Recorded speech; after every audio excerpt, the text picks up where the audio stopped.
വീണ്ടും വയറ്റിൽ കത്രികയുമായി ഒരു വീട്ടമ്മ കഴിയേണ്ടി വന്നത് 5 വർഷമാണ്. മന്ത്രി പറയുന്നു സിസ്റ്റം കംപ്ലൈന്റിലാണ്. ടീച്ചർ അമ്മ വെന്റിലേറ്ററിലാക്കിയ ആരോഗ്യവകുപ്പിനെ മോർച്ചറിയിലേക്ക് മാറ്റി. അല്ല, പറഞ്ഞതുപോലെ അമേരിക്കയിൽ നിന്ന് ആരൊക്കെയോ കേരളത്തിലേക്ക് ചികിത്സയ്ക്ക് വരുന്നുണ്ട് എന്നൊക്കെ പറയണ കിട്ടിരുന്നല്ലോ. വന്നോ? ആകെ കേന്ദ്രം അമേരിക്കയാണെന്നാണല്ലോ ജനറൽ പറയാറ്. അവിടുത്തെ നവജാത ശിശുക്കളുടെ മരണം അതിനേക്കാളും കുറഞ്ഞ മരണത്തോത് കേരളത്തിൽ നേടാൻ കഴിഞ്ഞിരിക്കുന്നു. എന്തൊക്കെയായിരുന്നു? മലപ്പുറം കത്തി, അമ്പും വില്ലും, മിഷൻ കണ്ണും, അമേരിക്കയിൽ നിന്ന് വിളി, ന്യൂയോർക്കിൽ നിന്ന് വിളി. കേരളം എന്തൊരു മാറ്റാണ് മാറിയിട്ടുള്ളത്. ന്യൂയോർക്കിനേക്കാളും നല്ല റോഡാണല്ലോ ഇവിടെ കിടക്കുന്നത്. ബസ് കണ്ട് കാറ് വിൽക്കുന്നു, ബസ് സ്റ്റാൻഡ് കണ്ട് വീട് വിൽക്കുന്നു, മോർച്ചറി കണ്ട് മരിക്കാൻ തോന്നുന്നു. എന്തൊക്കെ തള്ളായിരുന്നു.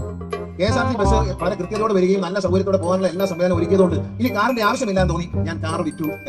സംഭവം ഒക്കെ ശരിയാണ്. കേരളത്തിലെ ആരോഗ്യവകുപ്പിന്റെ സ്ഥിതി കണ്ടിട്ട് ഒബാമയും ട്രംപും എല്ലാം ഞെട്ടിത്തരിക്കുന്നുണ്ടാവും. ഇനി പറയാൻ പോകുന്ന ക്യാപ്സൂൾ ഇതായിരിക്കും: കത്രിക ഉമ്മൻചാണ്ടിയുടെ കാലത്തേതായിരുന്നു എന്ന്. കത്രികയുടെ കാലപ്പഴക്കം നിർണ്ണയിക്കുന്ന രാസപരിശോധന നടത്തണമെന്നൊക്കെ പറഞ്ഞു കളയും. ഇതിനൊക്കെ പുറമെ ഒരു കത്രിക വയറ്റിനുള്ളിൽ ഉണ്ട് എന്ന് കരുതി ഒന്നും സംഭവിക്കില്ല എന്നും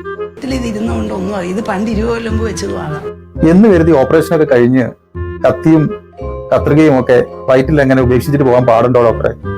ഇതൊക്കെ കാണുമ്പോൾ സാധാരണ ജനങ്ങൾ ചോദിക്കുകയാണ്, ലളിത ഡോക്ടർക്കോ ആരോഗ്യമന്ത്രിക്കോ വയറ്റിലൊരു കത്രിക അങ്ങ് ഇട്ട് തരട്ടെ എന്ന്.